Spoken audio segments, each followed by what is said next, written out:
Everyone, we are very lucky to have Elon Du from MIT to give a talk on generative models. Elon is a final year PhD at MIT. He has done amazing work on generative models and its applications in various domains, including computer vision, robotics, biology, and he's supported by NSF Graduate Research Fellowship and was previously a research fellow at OpenAI and visiting researcher at FAIR and student researcher at Google DeepMind as well. Without further ado, the floor is yours. Great, yeah, thank you for the introduction. So today I'll talk a bit about generalization and how generative models can really enable us to generalize. So my research has been driven by this goal of trying to construct intelligent AI agents. So if we look at the current robot agents that we have, they're able to do very simple tasks, such as pick up a mug and put it on a rack, or to place one object next to another object. But what we really want is we want to get autonomous systems that can really execute in the physical world over the period of hours and days across a variety of new tasks. And I think the biggest problem or obstacle toward this is the question of generalization. How can we get models that can generalize the unseen tasks in unseen environments across many other agents? So in this talk, I will outline a particular approach towards solving the generalization problem. I'll present some key components or results, and then I will talk a bit about future work. So the general approach towards generalization is the idea of leveraging probabilistic generative models. So I'll talk about how probabilistic generative models really allow us to predict and plan adaptively at test time, and how we can really construct them compositionally so that we can get generative models even in places that we have no training data in. So let me first talk a bit about the first idea. Normally, if we have a task climb up the stairs, we will take a neural network that takes in the image observation and the task description and outputs a single output action trajectory. So this is great when your training and test distributions match. But one issue is if there is some change in the environment that makes your predicted action invalid, you don't know what to do anymore. But we can solve this issue by instead encoding preferences over all actions. This is the idea of constructing a probabilistic generative model over actions, where in this setting, now you have a likelihood at every data point, which corresponds to energy landscape over actions. In this energy landscape, all points that have low energy are things that have high utility. And everything that has a low utility will have high energy. Now, if we take this perspective on prediction, now we have implicit prediction, where we want to infer an action that minimizes the energy across the space of actions. The benefit of this implicit formulation is now that it allows us to adapt. So now we can add a new constraint. For example, the fact that we need to preserve our battery life, or we need to avoid an obstacle in front of us by simply constructing a new energy function. We can now optimize and search for an action that minimizes the energy across both of these, both the original constraint as well as new constraints that you've defined. So this type of prediction procedure really allows you to use search to generalize to new settings. And so that's the first idea of using of how generative models really allow us to use search to enable us to adapt to new settings. So the next idea I'll talk about is the idea of how you can build them compositionally, so you can generalize the parts that you don't have data over. So we've all seen in the past several years how language models can do very fascinating things. So if you ask a language model how to construct AI, it can give you these step-by-step instructions. At the same time, though, multimodal variants of language models are far less robust. So if you give a multi-language model the question, is a blue cup below a red bowl, it will answer incorrectly and say that there is no blue cup. And in general, these multimodal models are far less robust. I think this has to do a bit with the distribution of data we see. So in natural language, the training distribution we see on the internet roughly captures the entire space of language we would like our models to process over. In contrast, if we consider real-world distribution or embodied data, really the data we have is only a narrow slice of the entire real-world distribution we would like our model to operate over. And you can, one way you can see this is that natural language is really simple in the sense that it's structured for effective communication, and it's compositional in nature compared to images. So how can we really take this narrow slice of embodied data we have and generalize the areas of the data distribution we don't have data over? I'll talk about this idea of compositionality, or factorization, where we learn one model over one axis of the data distribution, and we learn a second model over a second axis of the data distribution. Now, if we can learn two models over the two factors of the data distribution, we can take their product and capture the entire area of data, even the area outside this diagonal of training data you have. And in general, these factors now can be learned from much less data, because now you only need to see the variation in this axis, or this second axis, and such a factorization naturally occurs in the physical world. So one thought process, though, is that over the past course of several years, we've seen how language models have gotten better and better, but we've also seen how image models have gotten better and better. So one question is, maybe we should instead just gather data to fill in the gaps to train our image generative models. But a lot of the benefits we've seen of increasing the size of image generative models are actually not due to simply training the models on larger amounts of scale, but rather due to a series of engineering tricks. On one hand, in 2015, we were learning a generative model to capture the unconditional image distribution. But by 2018 and 2022, we've now made the generative distribution we're modeling much simpler in nature. So in 2018, we simply want to generate an image given a single class label, while in 2022, we want to just model the distribution of images given a complex text description, which is much less multimodal than the original distribution we cared about. At the same time, we no longer generate samples from the distribution we've trained at training time, but rather we generate it from engineered distributions that make better samples. If we take this model from 2022 and start removing these components, first, if we simply just sample from the original probability distribution learned by the model, the samples look far worse. And finally, if we remove this text conditioning, so if we simply try to generate from the unconditional distribution learned by the models, the samples look even worse. So we've come up with these series of engineering tricks that enable us to get better and better images. But really, the base probability distributions that we are learning are still very far away. And scale hasn't really been able to really solve these problems. So I think overall, generative models cannot really fit arbitrarily high dimensional distributions, but rather ones that are relatively simple in nature. And you can make these distributions simpler by either richly conditioning on past information or by modeling data with low intrinsic dimensionality. And in this way, you can view compositional generative modeling as a tractable way to really represent high-dimensional data distributions by instead of formulating a generative problem is modeling a set of simpler factors. Great, so that was just a brief approach on how generative models can enable us to generalize. I'll now talk about a set of key results and components. So the first half of the talk will be about methodology. So I'll first talk about energy-based models, and then I'll talk about how they can be used through composition. Then I'll talk about how this type of compositionality can be used for planning, and then finally how it can be broadly applied to multimodal models to compose them together. So first, let me talk a bit about the idea of energy-based models. When we have an energy function or a generative model for a red truck, the energy function takes in an image of a green truck and assigns it high energy. In contrast, if you give it an image of a red truck, it assigns it low energy. And this type of energy this energy function parameterizes this landscape over the space of images, where all images that are red trucks have low energy, and all other images have high energy. This energy function can implicitly encode many different things. So on one hand, it can encode utility, similar to the example I talked about earlier.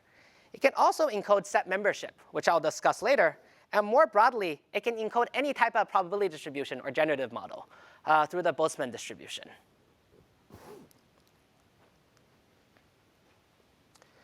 Once you have this energy function, the question is, how do you generate low energy samples? How do you generate from this distribution? Now, if you naively try to find low energy points in this high dimensional space, it's exponentially hard. As the data dimension gets larger and larger, it's harder to find low energy points. One idea is that you can use the gradient of the energy function to really help guide your sampling. So you can start with your initial guess and use this gradient to help refine it to find a low energy sample. But this doesn't really allow you to sample from the probability distribution encoded by the energy function, but rather a single probability mode. In early 2019, we proposed this idea of using Langevin dynamics to really sample from this energy landscape. So here, we initialize a sample, and we use the gradient of the energy function to help you find a high probability mode with added Gaussian noise to help you explore the different modes of the distribution. So it looks something like this in 2D. So on one hand, the gradient of the energy function helps you find low high likelihood probability modes, while the added noise helps you escape one probability mode and go to another one. And in image space, it looks like a very familiar diffusion process, where you initialize an image from Gaussian noise, and you gradually run this gradient descent to get an image. And one way to think about this generation procedure is that it's much slower than the generation procedures in GANs or VAEs, where you just directly immediately generate the output. But this iterative approach, where you use this sequential optimization to generate your samples, really allows you to generalize to new energy landscapes. So no matter what energy landscape you define, this generation approach can allow you to generate from it. So given a probability distribution P of x, how do I learn an energy function so that the Boltzmann distribution captured by this energy function represents the original data distribution? So we can train this the probability distribution through log likelihood, maximum likelihood training. So if you take the gradient of the log likelihood of the energy function, it corresponds to decreasing the energy of real data while decreasing the size of the partition function, or the energy mass assigned to all other points. If you expand this expression several times, it becomes this expression where you decrease the energy of real data while you draw samples from the model distribution using the Langevin sampling procedure I talked about earlier, and increase the energy of those data points. So this class of energy-based models have been around for several decades. In 2019, we illustrated how a combination of using a replay buffer and Langevin dynamics really allows you to effectively draw negative samples and learn these energy functions in high-dimensional space. So here's an illustration of the energy function. At the beginning, both images of red trucks as well as Gaussian noise are assigned the same energy. You then iteratively decrease the energy of red trucks while increasing the energy of sampled Gaussian noise. Now that you have a more refined energy landscape, you draw a new sample from the distribution. And since the energy landscape now looks a bit more, has low energy modes at red trucks now, this sample looks a bit more like a red truck. And now you repeat the same procedure where you increase the energy of the sampled point, which is this noisy red truck, while decreasing the energy of real data. You repeat this process until the energy landscape exactly matches the distribution of red trucks. So at this point, your sample data points are red trucks, which you increase the energy of, while the ground truth data points are also red trucks, which you decrease the energy of. And these two expressions cancel out, and training converges. You can also view diffusion models as a type of energy-based model. So in 2019, this is the sampling procedure that we proposed to generate images. So this was a time when the prominent generative models were VAEs and GANs. After our work, there was subsequent work on score-based models, which also train energy-based models using the Langevin sampling procedure we proposed, but where the gradient of the energy function was replaced by this denoising function using score matching, another well-known approach to train energy-based models. So you can essentially view score-based models as just the type of energy-based model where the gradient of the energy function is replaced by the denoising function. So following this work on score-based models, there are then diffusion models, which are essentially score-based models, but where the inputs are contracted over the course of sampling. So if you look at the sampling procedure, it ends up looking very similar to that of EBM sampling.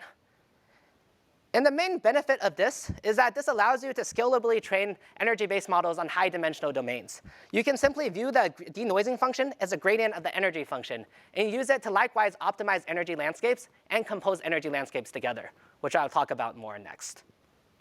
So in my work, I've illustrated how energy-based models can be used across a variety of different domains, ranging from images, robot plans, natural language, proteins, videos, and 3D shapes.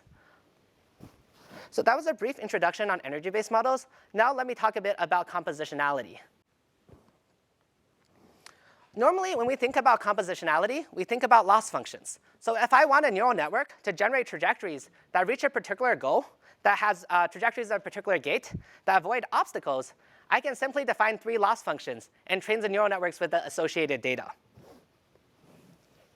The issue, though, is this assumes that I know exactly the properties I want to compose at training time. If I've trained 3 separate neural networks, one to generate trajectories towards a goal and so forth, I can't combine their predictions at test time, because these models simply generate trajectories with a particular property. So if you directly train neural networks and use loss functions to compose properties together, this does not allow you to compose things at test time. In contrast, you can view this type of energy-based model as an intermediate loss compilation that enables composition at test time. So given the data set of trajectories that reach a goal, a data set of trajectories with a particular gate, and a data set of trajectories that avoid obstacles, you learn 3 energy landscapes. One that assigns low energy to trajectories with a goal, one with a particular gate, and so forth. Now, if you add these 3 energy functions together, you're adding the constraints of these distributions. And this allows you to get a new energy landscape that you can run sampling over to get trajectories that satisfy all 3 of your properties. So this energy function is an intermediate representation of loss that really allows you to compose things together. On the image domain, it looks something like this. So if you have a red truck energy function and you directly minimize the energy, you get a sample of a red truck. But now at test time, you can take this red truck energy function and compose it with a desert energy function. And by jointly optimizing both of these functions together, you now get an image of a red truck in the desert. And you can control the influence of each factor by scaling the magnitude of each energy function. By default, we use a scaling factor of 1 on each energy function. Depending on what the energy function represents, there's a different algebra in which you can combine energy functions. So if the energy function represents utility, similar to the example I talked about at the beginning, adding the energy functions just corresponds to utility addition. If instead the energy functions represent sets, then adding the energy function corresponds to the logical operation of AND on the sets. And finally, if the energy functions represent probability distributions, this corresponds to sampling from the product of the probability distributions. And there are additional operations that I'll go over next. So first, let's look at the set operation. So if I have one energy function in blue that assigns low energy to every single point in the blue set, and I have a second energy function in orange, which assigns low energy to everything in the orange set, by adding the 2 energy functions together, I now get low energy at exactly the points in the intersection of the 2 sets. In contrast, if I take the soft min of the energy in the first set and the soft energy in the second set, I now get low energy at every single point in either the first set or the second set. And if I take the energy of one set and subtract the energy of the second set, I get low energy in exactly the points that are in the intersection of one set over the other. By thresholding the energy functions, I can actually nest these logical operations together, which allows you to construct much more complex sets. So here's a visual illustration of this. So in this setting, we trained one energy function to generate images of a gray cylinder behind a yellow cube, and a second model to generate images of a gray cylinder below a brown cube. Now by using these logical operations, we can generate an image of a gray cylinder behind a yellow cube, and not a gray cylinder below a brown cube. We can also nest these operations, so we can generate images of a gray cylinder behind a yellow cube and a gray cylinder below a brown cube, which are these left 2 images, or a gray cube behind the brown cube and a gray cube right of a blue sphere, which are the right 2 images. More broadly, these energy functions can be used to represent probability operations. So by adding the energy functions here, now we can take one model trained on P1 of x and a second model trained on P2 of x and generate samples from P1x times P2x. We can also draw samples from P1x plus P2x, the mixture of the 2 distributions. And finally, we can draw samples from P1x divided by P2x. So this really gives you a way to construct many other probability distributions different from the one you initially trained on. One issue as you add these energy functions is that the optimization problem gets harder and harder. You get more and more minima. We can solve this in part by using diffusion models. So diffusion models define a set of T intermediate energy landscapes through the denoising function. So you have T different denoising functions at different noise levels. Each denoising function corresponds to the gradient of one energy landscape. So now you have a sequence of energy landscapes starting from Gaussian noise to your target distribution of interest. And then to sample from this distribution, it's attempting to just directly add the energy function gradients. So this corresponds to taking the first gradient prediction epsilon 1, and then adding the second gradient prediction epsilon 2, and then directly using this Langevin sampling procedure, where you take beta times the added gradients plus added Gaussian noise, and then you contract it. So that's the most simple way that you can view compositional sampling with diffusion models. Formally, mathematically, diffusion sampling requires a very particular path of energy functions. And you need an energy function that's corresponding to this transition kernel, which is not exactly the added gradients of the 2 energy functions. So mathematically, there's a somewhat easy way to fix this issue. So instead of directly using this defined diffusion sampling path to sample from the sequence of T energy functions, you simply just use annealed importance sampling to sample from these set of distributions. So now you take these T denoising functions and use them to define, again, a sequence of T energy functions that transition from Gaussian noise to your final target distribution. But in this setting, you just initialize a sample from Gaussian noise at the beginning, and then you run multiple steps of Langevin dynamics on each energy landscape in descending order. So essentially, you use ancestral importance sampling. So use MCMC to draw a sample from the first distribution, use it to transition to the second distribution, and so forth. And so this ends up being able to be implemented in a very similar way to normal diffusion sampling, but where you sample multiple reverse steps at each noise level, as opposed to just a single one.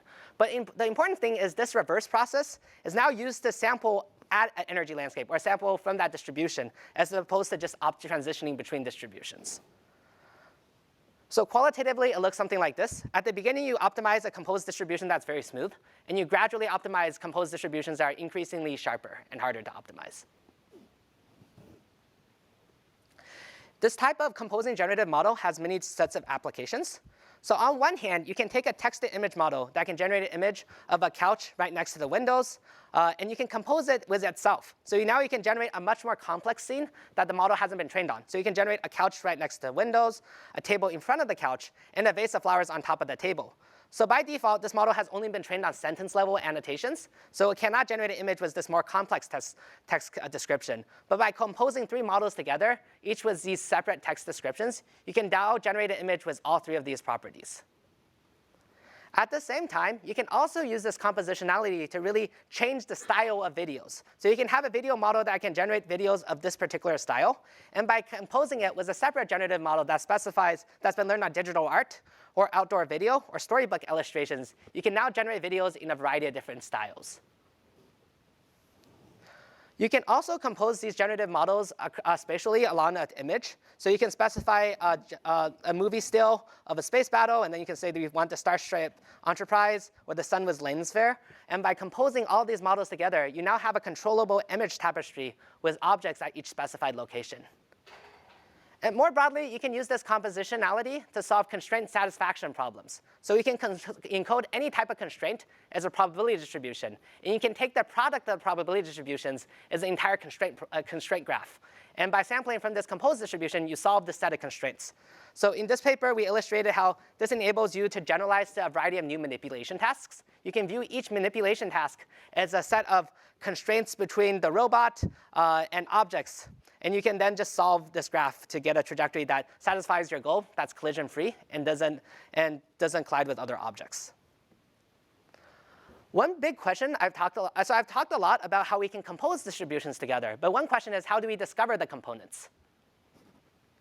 So it turns out that you can just directly represent your generative model as a product of individual components. So you can just, to parameterize your generative model P of x, you simply say, represent it as a product of distributions Pi of x. As an example, we can take a probability distribution over the reconstruction of an image x as a product of a set of independent models conditioned on parts of the encoding of x. So this means that we want to infer a sequence of energy functions so that when I sum up the energy functions and optimize an image with respect to them, it reconstructs the original image.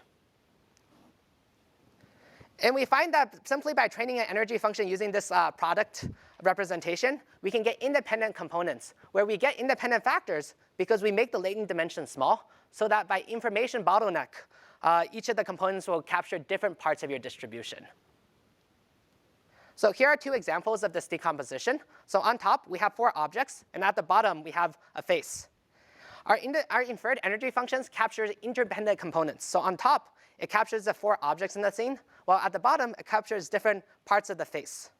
And by sampling from this composition of these inferred components, we can now reconstruct the original images. But the benefit of this is generalization. We can train one model on a data set with only spheres and cubes, and we can train a second model on a data set of only boots and trucks. We can now take the components we inferred. So we inferred 2 components, a cube and a sphere, and we inferred 2 components here, which are 2 boots. And just by taking the product of these two components, so this is the two components from the first model, and these are the two components from the second model. We can now generate images with boots and spheres, as well as cubes and spheres and boots and trucks. So now you can construct hybrid images, even though you have no data for those components, by just discovering the right independent components of your distribution. So in the previous setting, I've talked a bit about compositionality in energy-based models. And I've talked a bit about how you can discover the independent components. I'll now talk about how really this compositionality can be applied to construct intelligent agents through planning. So as people, we're able to do many different tasks. So we can iron the bacon, we can go outside, we can pick up a tomato, we can come back and cut the tomato and cut the lettuce and so forth. And we really want to construct robotic agents that can likewise solve so many tasks. Now the big question is, how do we get demonstrations to solve each task? The space of demonstrations is impossibly large. We can't show you how to get a tomato in every single house or cut lettuce in every single house. So how do we generalize beyond this narrow band of demonstrations? So we can use compositionality. We can take these demonstrations and learn two separate generative models. One generative model over the dynamics of the world, and a second generative model over the goals of an agent. And this decomposition of demonstrations corresponds to planning, but it essentially allows you to generalize beyond these demonstrations. What you can do is you can take the dynamics of the environment you've seen when solving task 2 and apply the goals of task 1 on it to solve task 1. So essentially allows you to stitch together dynamics and skill information across tasks by inferring these independent factors. So this type of decomposition is a well-known decomposition that corresponds to model-based planning. And essentially, you want to construct a plan by learning this dynamics model so that you take a state in action, you sequentially roll out this trajectory of states and actions. And now you have a separate reward function that predicts rewards at every single state in the trajectory. You optimize for a sequence of actions that maximize your rewards now. But the big problem is that it's very difficult to do in practice. Because as you optimize, you get into these sequence of actions that on one hand to your reward model seems to be very good, but are really just adversarial to the reward model. So if you actually execute these actions in the real world, they do not work. This idea of learning energy-based models can help you solve this issue. So instead of having a single feed-forward model that sequentially rolls out to get your plan, you now have this energy functions that's defined over the entire trajectory. Now, if there is a transition in their trajectory that has inconsistent dynamics, the energy is predicted to be high. And only if every single state has consistent dynamics is the energy predicted to be low. So by shaping the energy landscape now, you don't really get adversarial states when you optimize for trajectories, because this energy landscape has been shaped to have low energy only at points that are similar to the ones you've seen before. One small issue with this type of trajectory level energy parameterization is that it loses some independent structure in the environment. For instance, in this environment where there's a Markov property, if you have trajectories that are in gray or trajectories that are in blue, you can't construct trajectories that go from here to here because that's out of distribution at the trajectory level. You can just simply solve this by, again, making the trajectory level independent or factorizing that distribution. So we factorize that distribution by constructing a neural network using temporal convolutions. So this enables us to successfully generate trajectories that go from the start state to the goal state. Once we have this trajectory level energy function, we can now use the same test time composition to do a variety of planning and reinforcement learning tasks. We have one energy function for dynamics, and we have a separate energy function that encodes the goal you want to reach, a value function for a task, or test time constraints. And now at test time, just by composing these models, we can do a variety. We can do planning and solve this variety of tasks. So here's the first example. Let's consider reinforcement learning. We can take a trajectory level energy function on top, and we can combine it with a reward or value prediction network at the bottom. And by composing these two models, we now get an energy function so that when we optimize it, it optimizes for this specified reward. So it allows you to get a zero-shot offline reinforcement learning policy simply by composing the models, no training needed. And we find that this modular approach without training performs very well, or comparably to all the existing state-of-the-art offline reinforcement learning techniques on a variety of Majoko benchmarks, even though all of these methods are non-modular and require specific training for each task. This requires no training, except for getting this value prediction network that we train just by regressing the rewards. So we don't do any bootstrapping on that. But the benefit of this composition is that you can do many things offline, outside of just offline reinforcement learning. You can also do goal planning. So here we have an energy function for dynamics, and we just constructed hand-constructed energy function that specifies a start state S0 and a goal state G. So now when we optimize the sum of these two energy functions, we have low energy only if the start state S0 is the specified one, and only if the goal state G is the specified goal. So if we optimize this composite energy function, we now have a zero-shot goal-seeking policy. So on these three environments here, we have this trajectory level model that's just been trained on random trajectories in this maze. And now we've specified a start state in the black dot and a goal state specified in the star. And by optimizing these two composite energy functions, we can now get plans that go from the start state to the goal state. So again, this is a generalization, as we haven't trained this model to do planning, but it's able to do long horizon plans of length 512 on the right. One thing to note is that our approach is agnostic to the task we want, since it requires no training. So the same approach can be used for single task planning as well as multitask planning. In contrast, existing offline reinforcement learning techniques require you to learn a separate model for each of these tasks. And we find that our approach, without training, substantially outperforms these existing methods. And finally, this type of energy function composition really allows you to do trajectory optimization. So you can take an energy function that represents energy function over the trajectory, and can just add it with a set of hand-specified or learned costs on each state. So this allows you to take one energy function that's been trained to stack blocks,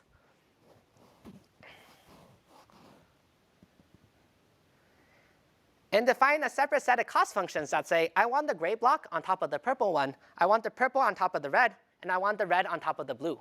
So this allows you to really specify the behavior you want to solve new tasks. One question is, how can we do this type of planning when we don't have the ground truth state? Because a lot of times there is no ground truth state that you can describe. For example, when you're cutting lettuce or something. Now, to do this, we can simply just, again, define this trajectory level energy function over states or actions, and simply take an image observation and just implicitly define this energy landscape over states and actions. So a simplified procedure of this corresponds to diffusion policy, which enables us to do a variety of long horizon dexterous manipulation tasks. So here, we learn an energy function over the next sequence of actions. So we construct short horizon plans that specify each task. And this allows us to take only 50 demonstrations and learn these manipulation skills that are relatively robust to different perturbations. This also allows us to do deformable manipulation. So here we can spread sauce on a pan.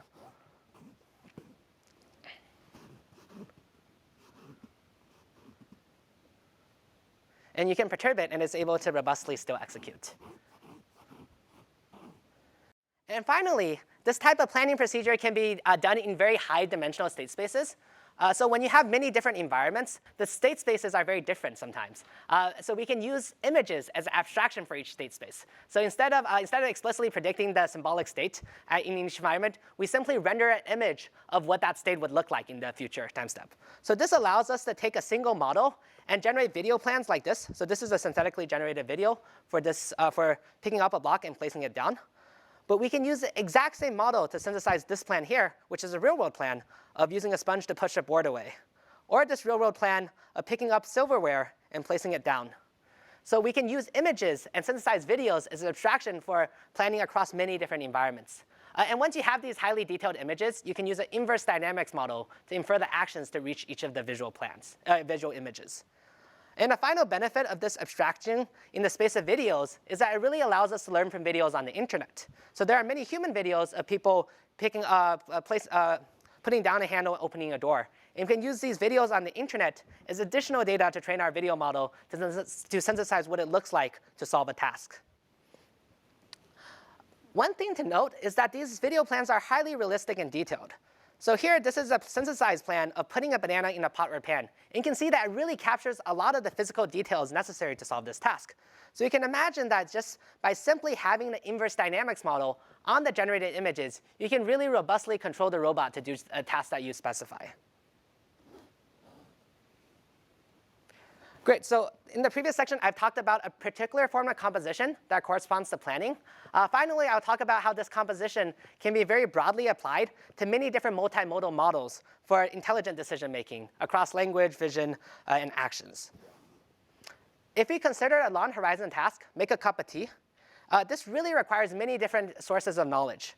On one hand, you need to have some knowledge about the semantics of the world, so you need to know where to look for a tea kettle or the steps necessary to steep a cup of tea. At the same time, you need to have some visual knowledge. So you need to know what are the identities of objects or what the 3D geometry of the world looks like. You need to have some physical knowledge. So you need to know how heavy something is or whether something's movable or not. And finally, you need some type of control knowledge. So you need to know how to actually pick up something or how to grasp something firmly. If we try to learn from demonstrations on these very long horizon tasks, it's even more intractable because now you have to see all combinations of each of these individual factors. And now gathering a demonstration also takes a long time because it takes like 10 minutes to generate this demonstration. So I'll talk a bit about how we can use existing models or foundational models trained on the internet to capture each of these sources of knowledge and really compose them together to, in a zero-shot way, solve long horizon tasks without needing all of this data or data gathering. So first, as some preliminaries, in general, you can compose any type of pre-trained model or foundation model as through interpreting it as an energy function. And to do this, you can simply look at the loss function that the model is trained on. If we consider a large language model, we can take the likelihood loss of the language model as an energy function for sentences. So sentences that have low likelihood loss are high likelihood under the model and have low energy. And sentences that are poor have low likelihood and high energy. In a similar sense, if we have a clip model which assigns the alignment of images and text, if the image and language aligns, then the energy is low and the loss is low, and otherwise the loss is high. So once we have this energy function, we can solve tasks that individual models cannot. So let's consider a visual question answering task. We have this question, what is the cat doing, as well as this associated image. The large language model by itself cannot solve this task because it cannot see the visual world. It can only see the original question. The clip model also cannot solve this task because it cannot parse this question. But we can combine the constraints across both of these models through this energy function. So we simply want to have a response that minimizes the energy function of the clip model. So the response aligns with the image. At the same time, we want a response that is likely given the original question. So it minimizes the second energy function of the language model.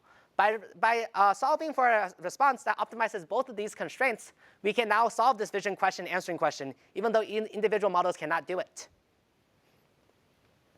There's a small caveat to this. When you're optimizing for text responses, you don't actually have access to continuous gradients to optimize it. So we can use a similar idea to previously, where we can use the model to help guide your optimization. So what you can do is you can use one model as a generator. So you use a language model to generate possible responses. Each generated response will have low energy under the language model loss function or energy function. And then you simply just optimize for responses that minimize the other energy functions. So it looks something like this. Initially, the language model will generate something, the cat is catching a mouse. And by sequentially optimizing it, you can get responses like the cat is walking into a house, before eventually you get a response, the cat is walking in a yard. So essentially, you can view this inference time energy optimization as a zero-shot way to really combine information across different modalities. Now let's look at the setting I talked about earlier, which is making a cup of tea. So we want a plan that is semantically possible, that's geometrically executable in the world, and that's also physically executable. If we use a language model to solve this task, it can give us some high-level information. It can tell us to look for a tea kettle, for water, and find a tea bag. But this isn't the exact set of tasks we want to execute in the world because this isn't visually grounded. There might not be a tea kettle, and we might have to improvise. So this doesn't have enough information to solve this task. If we have a large video space planner, like the one I talked about earlier, this can give us a lot of information about motion. So it can tell us how to pick up a teacup and place it to pour water from it. But it doesn't tell us the high-level steps or the low-level control. And a kinematics model can tell us how to grasp something given the current image and maybe a short horizon image in the future. But again, it doesn't tell us how to actually do any of the high-level steps. What we can do is we can combine the sources of information across all three of these models. We can sample from the composed distribution represented by the product of these three models. So we essentially want to find a text plan, an image plan, an action plan that satisfies the constraints of all three of these models. So the language model thinks that this text plan is plausible given the goal of making a cup of tea. The video model, given this text plan and the current image, can synthesize an image plan based off this, so it's visually grounded in the world. At the same time, the image model, given this, the action model, given this image plan, can synthesize a sequence of actions. So it's actually possible, so the images can be executed in the world. So sampling from this composed distribution is the same energy optimization procedure. The language model generates a sequence of high-level actions. And then the video model tries to render each of them. And if it cannot, because it's not visually grounded, it gives feedback to the language model to regenerate a set of language plans. And in the similar sense, the video model, once it generates a video, it gets feedback from the action model on whether it's possible that this video is executable, and it keeps generating video plans until one is executable under the action model. So you can view this inference time energy optimization as a planner to combine the constraints across these three models trained on different modalities to be able to construct consistent plans. So here's an example. So let's say you have a goal, stack a red block on a cyan block, and place a brown block to the right of the stack. And I have the start image here where there's no cyan block. If I directly input this into a language model, the language model might give me a response like, place a cyan block in the brown box, because it doesn't see the image. Now the video model will try to synthesize a video, but there's no video to be synthesized because there's no cyan block. So it simply generates some type of nonsense video. And the likelihood of this nonsense video is poor. So now you have feedback to the language model to generate a new language plan. And now the language plan is place a white block in a cyan bowl. In this particular environment, if you place a white block in a cyan bowl, it colors it, which allows the model to continue to do the rest of the plan. And we find that this overall composition of these three models allows us to execute and solve this long horizon task. So here we want to stack a red block on top of a brown block and place a yellow block to the left of the stack. And this is all autonomous execution after composing these three models and finding something that's consistent between them. As a final bit, one issue with this composition is that it's actually really slow. So you're really relying on the language model to generate a language plan that's possible given your visual input. But there are many plans that are not possible. So it will take very, very long. And at the same time, you're optimizing for this likelihood that maybe is not a great objective function to optimize. You can really, so to solve this, you can use a vision language model as a way to really get you initial visually grounded plans that are more plausible. And you can also use it as a heuristic function to really accelerate finding a consensus between the language model and the video model. So what does this mean? So again, we now have a text goal, put the fruits in the top drawer. But now our vision language model takes in both the image of the scene as well as the text goal, put the fruits in the top drawer. And it outputs two possible plans. One is place the banana in the top drawer, and the second is open the top drawer. Now the video model takes each of these language plans, and again, similar to the previous setting, it renders it. So here, if you have this image and the goal, place the banana in the top drawer, there's no top drawer, so it simply just drops the banana. In contrast, if you give it a correct instruction, open the top drawer, and now it's able to correctly open the top drawer. And now, instead of using likelihood to assess how good this is or consistent to solving the final task, we now just ask the vision language model to estimate how good it is. So the vision language model takes in the video plan, in this case of picking up the banana and placing it down the wrong way, and as well as the text goal, put the fruits in the top drawer, and estimates this is not a good next step for solving this task. In contrast, if you give it the correct instruction, which is opening the drawer, it assesses that this is a good heuristic estimate to solve the task. This composition of a video model and a vision language model now allows you to do a form of heuristic search or tree search to be able to solve for a consistent plan. So in the beginning, you have the two options, open the top drawer or place the banana in the top drawer. Then you have the plan, place the banana in the top drawer. Then you can choose the right action out of these three actions, which is place the apple in the top drawer. And finally, you get this plan, close the top drawer. So this allows you to autonomously stitch together a long horizon plan for solving this task, as well as the corresponding language instructions. And we can combine existing models. So we can take a vision language model PaMi, and an existing video model that we've trained, and a large action model. And we can use this composition to solve for a task that you don't have any data for. So here, we can use this to solve the task, put the fruits in the top drawer. And this is, again, autonomous execution. And you can see that although each of these 3 models has not been trained for this task, this test time composition allows you to actually successfully execute this task. Where here, the planner has some issues and initially tries to grasp the banana again, but then we can replan and get a full plan to solve this task. Here's another example of this planning procedure. So now I have this image here, and I have the goal, make a line. Using this planning procedure, I can get these detailed language instructions. So on the top, I have move the red circle to the left of the hexagon. So it's this, and then I have this plan, move the green circle closer to the red star. And by composing all of these 3 models together, I can now get this completely synthesized video plan that although the objects wiggle a little, really can detailed in a visual way synthesize this video to completely synthesized of doing the actions. And you can see that this video has really rich visual constraints, so it really also allows you to control the robot to do this task. And here's a corresponding execution on a real robot of a different start configuration.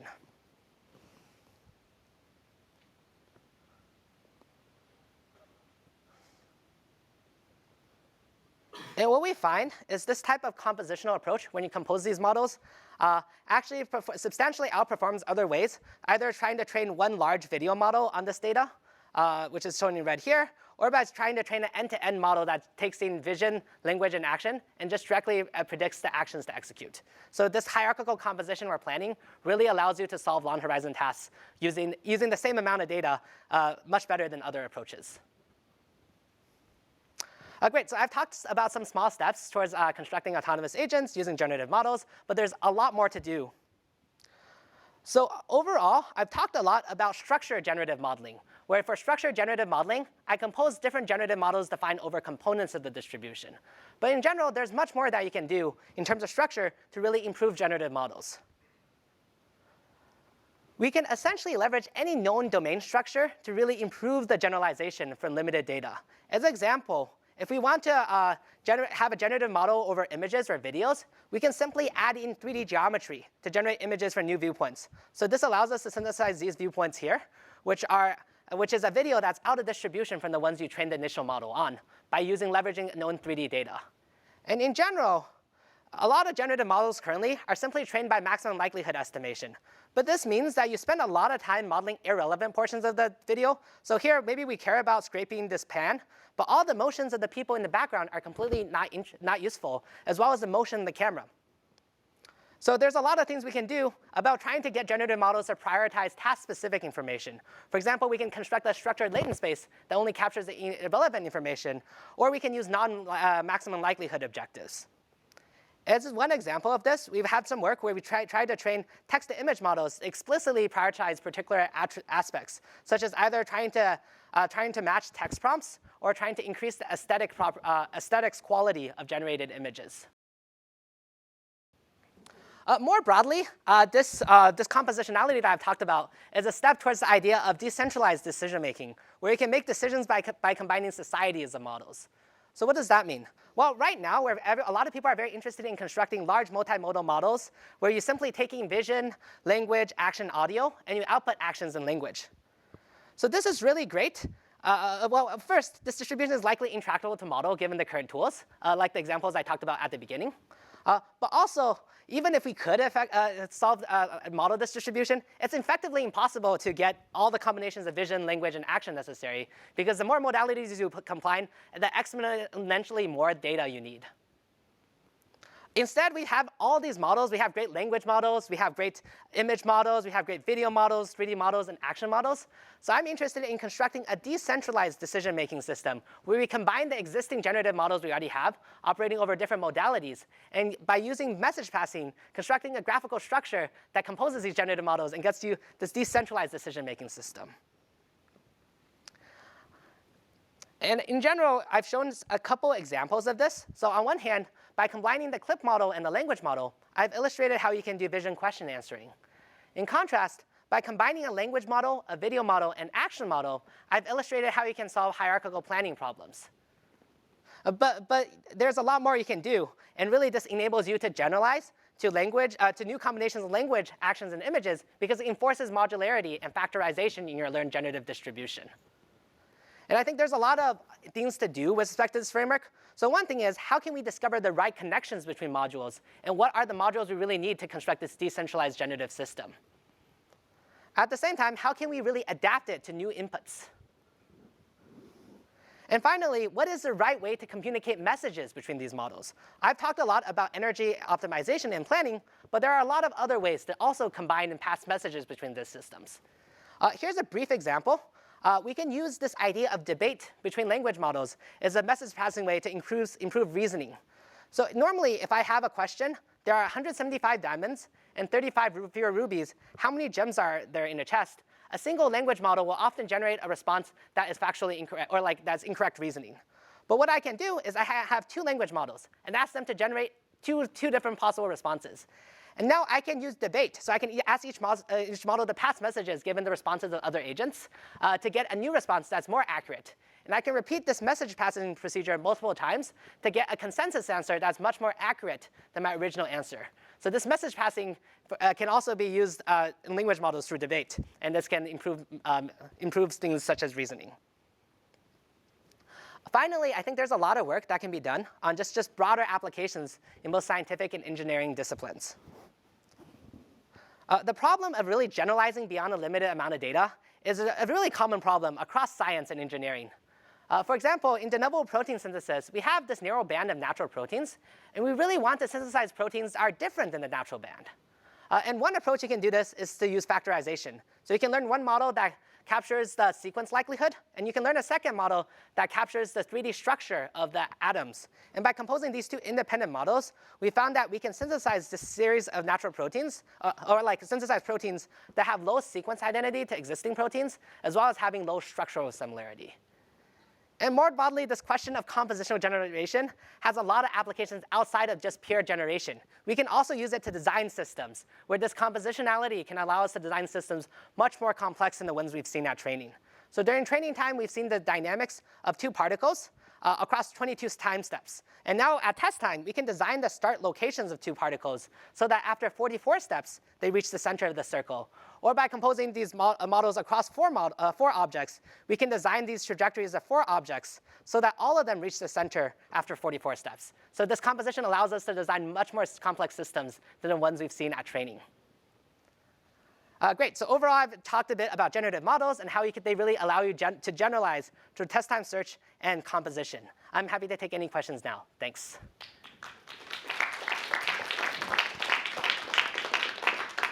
Thank you, Yilun. Any question from the audience?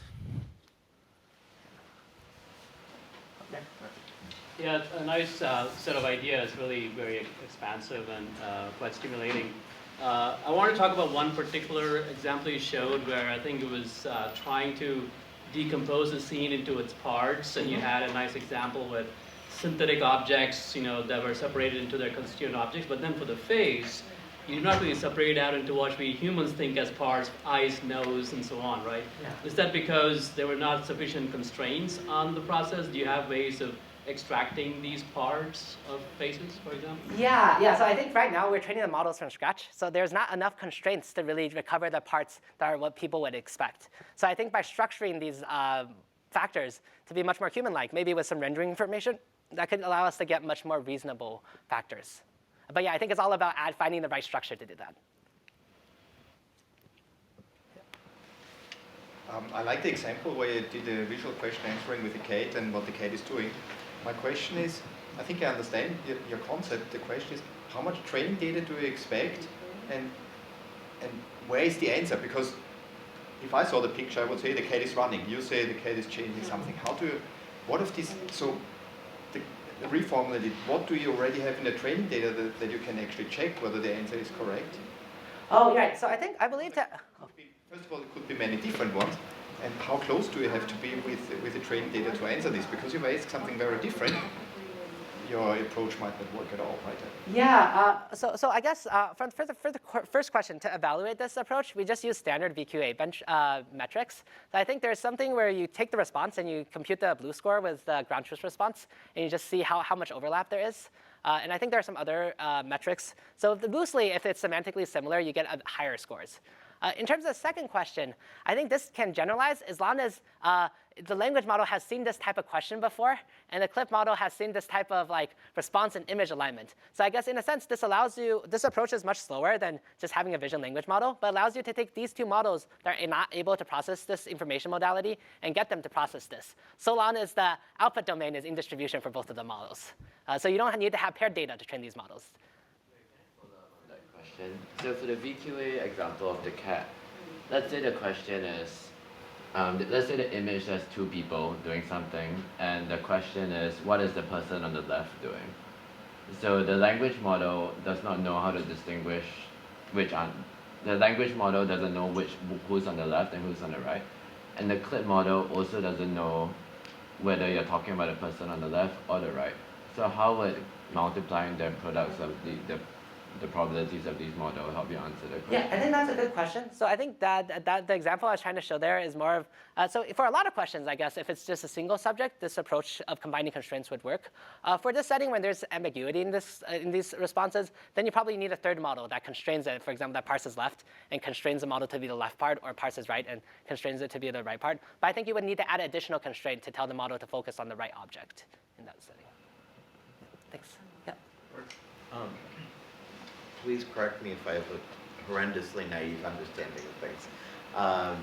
It seems like the principal mode of compositionality is sort of conjunction with the probabilities, by you could say multiplying probability distributions backed by the energies. Have you thought about how this works or doesn't work, or how you might be able to model things like conditional statements or disjunctive? I'm just thinking like, I'll go from logic. What are the other basic things I can do, right? Yeah. Yeah, I think I showed this slide where you can do a conjunction, disjunction, and negation. But yeah, mostly I've just been using conjunction afterwards. I guess if you can, I think this approach in principle allows you to do conjunction, disjunction, and negation. So if you nest them, I guess you can do many operations. I guess it would be a very inefficient way to do many operations because it would be a lot of clauses. But I guess by using these operations, you can at least nest these three operations together. Can I ask another question? So you had a slide on the the cubes and cylinders on the left and the boots on the right.